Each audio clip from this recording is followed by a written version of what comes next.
नमस्कार, good morning. आज है 19 जून 2021 और हिमाचल प्रदेश की आज की सबसे बड़ी खबरें हम आपके लिए लेकर आए हैं। कृपया वीडियो को लाइक करें और चैनल पर अगर आप नहीं जुड़े तो EN हिंदी इस यूट्यूब चैनल को आप सब्सक्राइब जरूर करें। पेश है आज की सबसे बड़ी खबरें। मुख्यमंत्री जयराम ठाकुर बोले, उपचुनाव कार्यक्रम तय होते ही होगी प्रत्याशियों की घोषणा। मुख्यमंत्री जयराम ठाकुर ने कहा कि उपचुनावों के लिए कार्यक्रम तय होते ही पार्टी प्रत्याशियों की घोषणा कर देगी। पार्टी सभी उपचुनावों में अच्छे प्रदर्शन को लेकर आश्वस्त है। मंडी संसदीय क्षेत्र, फतेहपुर और जुब्बल कोटखाई विधानसभा क्षेत्रों के लिए होने वाले उपचुनावों ने पार्टी को तैयार करने का अवसर प्रदान किया है। 3 दिवसीय बैठक में पार्टी पदाधिकारियों, विधायकों और पार्टी प्रत्याशियों के साथ विस्तार से चर्चा की गई है। ये बैठक 2022 में होने वाले विधानसभा चुनावों के लिए पार्टी का खाका तैयार करने में महत्वपूर्ण साबित हुई है। मुख्यमंत्री ने कहा कि राज्य में कोरोना के मामलों में कमी आई है, जो प्रदेश के लोगों के लिए राहत का संकेत है। उन्होंने कहा कि प्रदेश सरकार वर्तमान स्थिति से भली भांति अवगत है और ये सुनिश्चित कर रही है कि निर्धारित दिशा निर्देशों का कड़ाई से पालन हो तथा किसी भी स्तर पर कोई लापरवाही न बरते। नाहन मेडिकल कॉलेज में अब नहीं होगा कोविड मरीजों को उपचार, सरकार ने किया डी-नोटिफाई। हिमाचल प्रदेश सरकार द्वारा सिरमौर जिले में कोरोना महामारी के बढ़ते मामलों के मद्देनजर डॉक्टर YS परमार राजकीय मेडिकल कॉलेज नाहन को डेडिकेटेड कोविड अस्पताल बनाया गया था, जिसे अब डी-नोटिफाई कर दिया गया है। इस संबंध में प्रदेश सरकार द्वारा अधिसूचना जारी कर दी गई है। डॉक्टर YS परमार राजकीय मेडिकल कॉलेज अस्पताल तुरंत प्रभाव से पहले की तरह सामान्य रूप से कार्य करेगा। खबर कांगड़ा से। कांगड़ा में 18 से 44 आयु वर्ग के लोगों को अब सप्ताह में 3 दिन लगेगी कोविड वैक्सीन। कांगड़ा जिले में अब 18 से 44 आयु वर्ग के लोगों को कोविड वैक्सीन सप्ताह में 3 दिन सोमवार, मंगलवार और बुधवार को लगेगी। ग्रामीण क्षेत्रों के लिए स्लॉट बुकिंग की आवश्यकता नहीं है। टीकाकरण केंद्र पर ही पंजीकरण करने का प्रावधान किया गया है, ताकि ग्रामीण क्षेत्रों के लोगों को वैक्सीन लगाने में किसी तरह की कोई परेशानी न आए। जबकि शहरी क्षेत्रों में 18 से 44 आयु वर्ग के लोगों के लिए स्लॉट बुकिंग 1 दिन पहले करवानी पड़ेगी। गुड़िया केस। नीलू हाथ जोड़कर बोला, मैं निर्दोष, मुझे CBI ने फंसाया, जाऊंगा हाईकोर्ट। बहुचर्चित गुड़िया दुष्कर्म और हत्या मामले में आजीवन कारावास की सजा मिलते ही दोषी नीलू के चेहरे का रंग उड़ गया। पुलिस जवानों के साथ अदालत से बाहर निकलते ही नीलू ने हाथ जोड़कर बोला, मैं निर्दोष हूँ, फैसले के खिलाफ हाईकोर्ट में अपील करूंगा। मुझे CBI ने फंसाया, मैं अपील करूंगा कि मुझे गलत फंसाया गया, मैंने ऐसा कुछ नहीं किया। नीलू ने कहा कि किसने क्या किया मुझे कुछ नहीं पता, मैं उस दिन मौके पर नहीं था। बता दें कि शिमला के चक्कर में शुक्रवार को सत्र एवं जिला न्यायाधीश राजीव भारद्वाज की विशेष अदालत ने दोषी करार अनिल कुमार उर्फ नीलू उर्फ कमलेश को नाबालिग से दुष्कर्म और हत्या की धाराओं के तहत आजीवन कारावास की सजा सुनाई है। गौरव की 4 जुलाई 2017 को 10वीं की छात्रा स्कूल से लौटते समय लापता हो गई थी। 2 दिन बाद छात्रा का शव कोटखाई में तांदी के जंगल में नग्न अवस्था में मिला था। मामले की जाँच कर रही CBI की ओर से दायर चार्जशीट के तथ्यों को आधार मानते हुए अदालत ने दोषी को नाबालिग से दुष्कर्म के जुर्म में मरते दम तक आजीवन कारावास और हत्या मामले में आजीवन कारावास सहित 10,000 रुपए जुर्माना लगाया है। जुर्माना न भरने की सूरत में दोषी को 1 साल का अतिरिक्त कारावास भुगतना होगा। दोषी को शुक्रवार को विशेष अदालत में कड़ी सुरक्षा के बीच पेश किया गया था। कोविड वैक्सीनेशन के लिए ग्रामीण क्षेत्रों में मौके पर ही होगा पंजीकरण, शहरी क्षेत्रों में online slot booking. Himachal Pradesh सरकार ने केंद्र सरकार के दिशा निर्देशों पर राज्य में 21 से 30 जून तक कोविड-19 टीकाकरण के लिए नई रणनीति तय की है। इस रणनीति के तहत टीकाकरण के लिए लोगों को 2 श्रेणियों में बांटा गया है। नए टीकाकरण अभियान के तहत प्रदेश को कोविशील्ड की 2.5 लाख खुराक शुक्रवार शाम तक पहुंच गई है। श्रेणी A के लाभार्थियों के लिए गुरुवार, शुक्रवार और शनिवार राजपत्रित अवकाश सहित को सत्र आयोजित किए जाएंगे। श्रेणी B के लिए सत्र सोमवार, मंगलवार और बुधवार राजपत्रित अवकाश सहित आयोजित किए जाएंगे। रविवार को कोई सत्र आयोजित नहीं किया जाएगा। श्रेणी B के तहत आने वाले 18 से 44 आयु वर्ग के लोगों के लिए ग्रामीण, जनजातीय तथा दुर्गम क्षेत्रों में सत्र तय करने के लिए ऑन स्पॉट पंजीकरण की सुविधा मिलेगी। वहीं शहरी क्षेत्रों में MC, NAC और नगर परिषद के लिए सत्र केवल ऑनलाइन स्लॉट बुकिंग मोड के साथ प्रकाशित किए जाएंगे। वैक्सीनेशन के लिए निगम, ANC, नगर पंचायत के सीधे नियंत्रण में आने वाले स्थानों को शहरी क्षेत्रों में माना जाएगा। स्कूल शिक्षा बोर्ड अध्यापक पात्रता परीक्षा के शेड्यूल में बदलाव। कोरोना कर्फ्यू को देखते हुए हिमाचल प्रदेश स्कूल शिक्षा बोर्ड ने टेट के शेड्यूल में बदलाव किया है। अब अध्यापक पात्रता परीक्षा टेट 9 जुलाई से 12 जुलाई तक होगी। इससे पहले ये परीक्षा 4 जुलाई से शुरू होनी थी। अभ्यर्थी 21 जून तक लेट फीस के साथ टैट के लिए ऑनलाइन आवेदन कर सकते हैं। इससे पहले अभ्यर्थियों को ये मौका 18 जून तक बोर्ड ने उपलब्ध करवाया था, लेकिन कोरोना कर्फ्यू के बीच अभ्यर्थियों को पेश आ रही दिक्कतों को मद्देनजर रखते हुए बोर्ड ने अब इस तिथि को बढ़ाने का फैसला लिया है। हिमाचल प्रदेश स्कूल शिक्षा बोर्ड के डॉक्टर सुरेश कुमार सोनी ने बताया कि अब छात्र लेट फीस के साथ टैट 2021 के लिए 21 जून तक आवेदन कर सकते हैं। उन्होंने कहा है कि अभ्यर्थियों को ऑनलाइन सुविधाओं के लिए दिए गए 3 दिन के समय में बदलाव किया है। अब अभ्यर्थी 22 जून से 24 जून तक स्वयं ऑनलाइन सुविधा कर सकते हैं। टैट की परीक्षा सुबह 10 से 12:30 बजे और दोपहर 2 से 4:30 बजे तक 2 सत्रों में होगी। 9 जुलाई को सुबह के सत्र में जेबीटी और दूसरे सत्र में शास्त्रीय विषयों की परीक्षा होगी। इसके अलावा 10 जुलाई को सुबह के सत्र में टीजीटी नॉन मेडिकल और दूसरे सत्र में भाषा अध्यापक, 11 जुलाई को सुबह टीजीटी आर्ट्स और सायंकालीन सत्र में टीजीटी मेडिकल विषय की परीक्षा होगी। 12 जुलाई को सुबह पंजाबी और सायंकालीन सत्र में उर्दू विषय की परीक्षा होगी। खबर HPSSC से लैब टेक्नीशियन भर्ती का परीक्षा परिणाम घोषित। हिमाचल प्रदेश कर्मचारी चयन आयोग हमीरपुर ने post code 806 junior lab technician के 2 पदों को भरने के लिए करवाई गई भर्ती का परीक्षा परिणाम घोषित कर दिया है। आयोग के सचिव डॉक्टर जितेंद्र कंवर ने बताया कि हिमाचल प्रदेश मिल्कफेड में इन 2 पदों के लिए आयोग ने जून 2020 में आवेदन मांगे थे। 18 दिसंबर 2020 को लिखित परीक्षा करवाई गई थी। लिखित परीक्षा पास करने वाले अभ्यर्थियों के लिए आयोग ने 8 मार्च और 17 जून 2021 को 15 अंकों की मूल्यांकन परीक्षा करवाई। खबर Himachal Pradesh public service commission से 8 श्रेणियों के पदों के लिए कंप्यूटर टेस्ट का शेड्यूल तय। राज्य लोक सेवा आयोग ने हिमाचल प्रदेश में कोरोना संक्रमण के मामले कम होते विभिन्न पदों को भरने की प्रक्रिया शुरू कर दी है। शुक्रवार को आयोग की ओर से 8 विभिन्न श्रेणियों के पदों के लिए कंप्यूटर बेस्ड स्क्रीनिंग टेस्ट का शेड्यूल जारी किया गया है।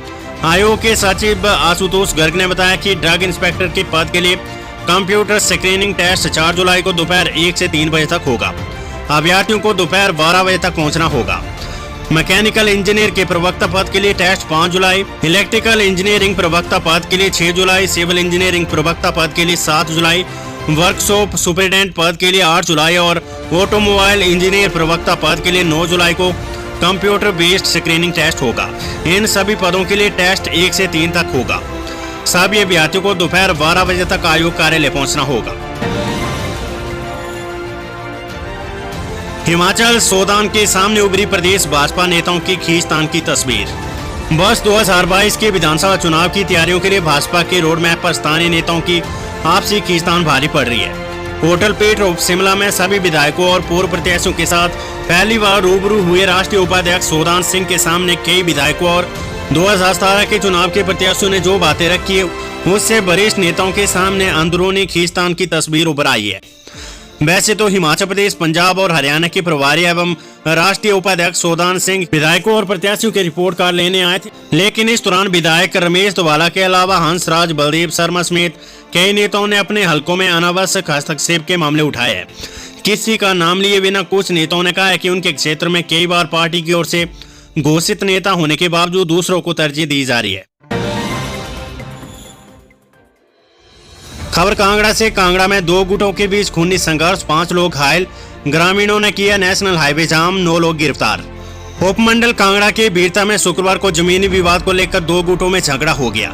झगड़ा इतना बढ़ गया कि एक गुट ने हथियार ही चला दिए, जिसमें महिलाएं भी शामिल है। हमले में एक गुट के 5 लोग घायल हो गए, जिनमें से 2 गंभीर घायलों को टांडा मेडिकल कॉलेज से PGI रेफर कर दिया गया। जानकारी के मुताबिक बीरता के 2 गुटों के बीच पिछले कुछ समय से विवाद चल रहा था। इसको लेकर 2 दिन पूर्व दोनों गुटों ने पुलिस थाना कांगड़ा में शिकायत भी दर्ज करवाई थी। इसके बावजूद कोई कार्रवाई न होने पर शुक्रवार सुबह दोनों गुटों के बीच लड़ाई होगी।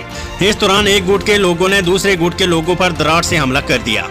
हमले में गंभीर रूप से घायल हुए एक युवक की गर्दन में दरार का कट लगा है। गर्दन में गंभीर कट होने के चलते उसकी स्थिति नाजुक बताई जा रही है। वहीं हमले की बाधार से गुस्साए ग्रामीणों ने सुबह 3 बजे तक मटोर कांगड़ा राजकीय उच्च मार्ग पर धरना देकर चक्का जाम किया। इन लोगों का आरोप था कि पुलिस की समय पर कार्रवाई न होने के कारण ये हमला हुआ है।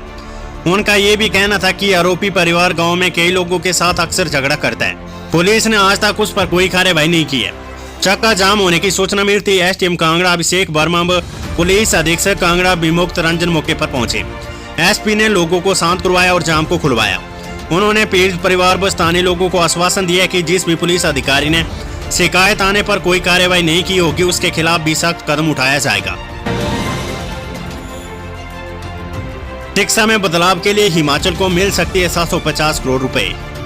कोरोना संकट के बीच हिमाचल प्रदेश में शिक्षा में बदलाव के लिए केंद्र सरकार से 750 करोड़ रुपए का बजट मिल सकता है। बीच उनके बाद प्रोजेक्ट अप्रूवल बोर्ड PAB की सिफारिश पर केंद्रीय शिक्षा मंत्रालय प्रदेश के लिए राशि स्वीकृत करेगा। बीते दिनों हुई PAB की ऑनलाइन बैठक में शिक्षा विभाग ने केंद्र को 1600 करोड़ की विभिन्न योजनाओं का प्रस्ताव दिया है। विभागीय अधिकारियों ने बताया कि इस वर्ष करीब 750 करोड़ का बजट मिलने की उम्मीद है।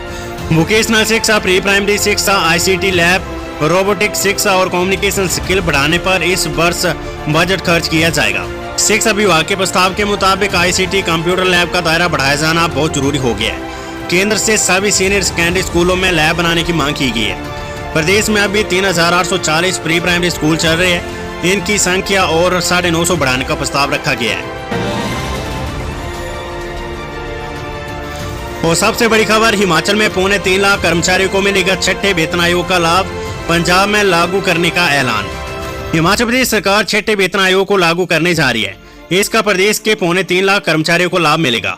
उनका वेतन भी बढ़ने जा रहा है। पंजाब सरकार से छठे वेतन आयोग की रिपोर्ट को वहां की कैबिनेट से मंजूरी मिलने और 1 जुलाई से लागू करने के हिमाचल के कर्मचारियों के चेहरे भी खिल गए। शुक्रवार को पंजाब में मुख्यमंत्री अमरिंदर सिंह की अध्यक्षता में हुई कैबिनेट की बैठक पर भी हिमाचल सरकार के अधिकारियों की दिन भर नजरें गड़ी रही। मुख्यमंत्री जयराम ठाकुर ने इस वित्तीय वर्ष के अपने बजट भाषण में पंजाब सरकार की ओर से सिफारिशें लागू करने का आश्वासन दिया है। सामने विधानसभा के चुनावों को देखते हुए तो इस बारे में और भी बाध्यता होगी, इसलिए इसकी तैयारियां शुरू कर दी गई है।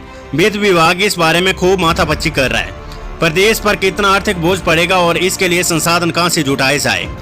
राज्य सरकार वेतन देने के मामले में पंजाब के वेतन आयोग का अनुसरण करती है, क्योंकि हिमाचल प्रदेश का अपना वेतन आयोग नहीं है। पंजाब में जुलाई महीने से ही वेतन आयोग की सिफारिशों को लागू करने और मामला शुक्रवार की पंजाब कैबिनेट में जाने की चर्चा के साथ ही शुक्रवार को इस संबंध में पूरे प्रदेश में हलचल रही। कर्मचारी पंजाब कैबिनेट के फैसले के इंतजार करते रहे। जब फैसला आया तो उनके चेहरे खिल गए। अगर हिमाचल प्रदेश में नए वेतन आयोग की सिफारिशें लागू होती है तो इसका हिमाचल प्रदेश के करीब 3.25 लाख सरकारी कर्मचारियों को लाभ मिलेगा। CM जयराम ठाकुर की बजट घोषणा और आगामी चुनावी मजबूरी को देखते हुए भी कर्मचारी इस संबंध में आश्वस्त हो गए हैं। हालांकि कर्मचारी ये भी जानना चाह रहे हैं कि हिमाचल सरकार पंजाब वेतन के फैसले को पूरी तरह से लागू करेगी या इसमें हिमाचल प्रदेश की परिस्थितियों का तर्क देकर इस संबंध में कुछ फेरबदल भी करेगी।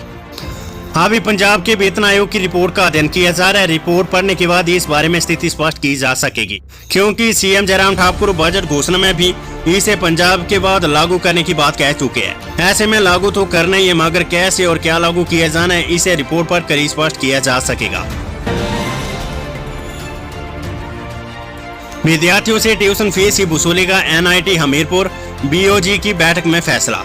NIT हमीरपुर ने अपने सभी स्नातक, स्नातकोत्तर और PhD के विद्यार्थियों की ट्यूशन फीस के अलावा अन्य सभी अतिरिक्त शुल्क माफ कर दिए है। कोविड-19 के चलते विद्यार्थियों की खराब आर्थिक हालात को देखते हुए NIT की बोर्ड ऑफ गवर्नर BOG की शुक्रवार को चेयरमैन प्रोफेसर चंद्रशेखर की अध्यक्षता में हुई बैठक में छात्र हित में ये निर्णय लिया गया है। बैठक में NIT हमीरपुर के कार्यकारी निदेशक प्रोफेसर ललित अवस्थी और रजिस्ट्रार प्रोफेसर योगेश गुप्ता समेत अन्य सदस्य मौजूद रहे। इस निर्णय के बाद सभी छात्रों का प्रति सेमेस्टर 5250 रुपए शुल्क माफ होगा, जबकि पुराने छात्रों को उनकी तत्कालीन फीस के मुताबिक 4300 रुपए माफ हो जाएंगे। संस्थान में सेवारत 4 शिक्षकों का ग्रेड पे भी बढ़ेगा। हिमाचल में 5 और कोरोना संक्रमितों की मौत, 330 नए कोरोना पॉजिटिव मामले। हिमाचल प्रदेश में शुक्रवार को 5 और कोरोना पॉजिटिव मरीजों की मौत हुई है। कांगड़ा जिले में 3, हमीरपुर और चंबा जिले में एक संक्रमित ने दम तोड़ा है। उत्तर प्रदेश में कोरोना के 330 नए मामले आए। इनमें से कांगड़ा जिले में 123, मंडी 49, चंबा 43, हमीरपुर 37, शिमला 18, कुल्लू 19, बिलासपुर 16, सिरमौर 10, ऊना 9, सोलन 6, किन्नौर 4 और लाहौल स्पीति में 3 नए मामले आए। बीते 24 घंटों के दौरान प्रदेश में 576 मरीजों ने कोरोना को मात दी है। अब प्रदेश में कुल कोरोना संक्रमितों का आंकड़ा 2,43,000 पहुंच गया है। इनमें से अब तक 1,93,418 संक्रमित ठीक हो चुके हैं। सक्रिय कोरोना मामले घटकर 3,193 रह गए। प्रदेश में अब तक 3,408 संक्रमितों की मौत हुई है। बीते 24 घंटों के दौरान कोरोना की जांच के लिए 23,639 लोगों के सैंपल लिए गए।